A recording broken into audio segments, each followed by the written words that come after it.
Hello மக்களே, இன்றைக்கி ஒரு ரெசிபி பார்த்துடலாமா? நேற்று வீடியோலேயே நான் சொல்லியிருந்தேன் இன்றைக்கி போஸ்ட் பண்ணுறேன்னு. சிக்கன் வறுவல் ரெசிபி தான். பார்த்துடலாமா? கடாய் நல்லா சூடானதும் ஆயில் ஊற்றி, ஆயில் நல்லா காஞ்சதும் 2 பட்டை கிராம்பு போட்டு, அதுவும் நல்லா காஞ்சதும் வெங்காயம், கருவேப்பிலை, பச்சை மிளகா போட்டு நல்லா வணக்கி விட்டுறலாம். இது சீக்கிரம் வணங்குறதுக்காக உப்பும் இஞ்சி பூண்டு பேஸ்ட்டும் ஆட் அதையும் நல்லா வணக்கி விட்டுறலாம். இதுக்காக நீங்கள் தக்காளியெல்லாம் சேர்த்த வேண்டியதே இல்லை. தக்காளி சேர்த்தாமையே செஞ்சு பாருங்கள், நல்லாயிருக்கும்.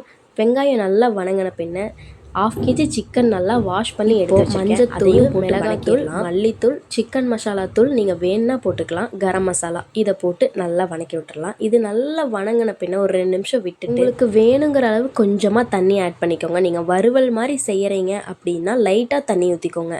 இல்லை கிரேவி மாதிரி செய்கிறீங்கன்னா கொஞ்சம் உங்களுக்கு தேவையான அளவு தண்ணி ஊற்றி 10 மினிட்ஸ் கழித்து பாருங்கள் எப்படி இருக்குது. வறுவல் செய்கிறனால இன்னும் கொஞ்சம் நல்லா ட்ரை பண்ணிக்கிறேன்.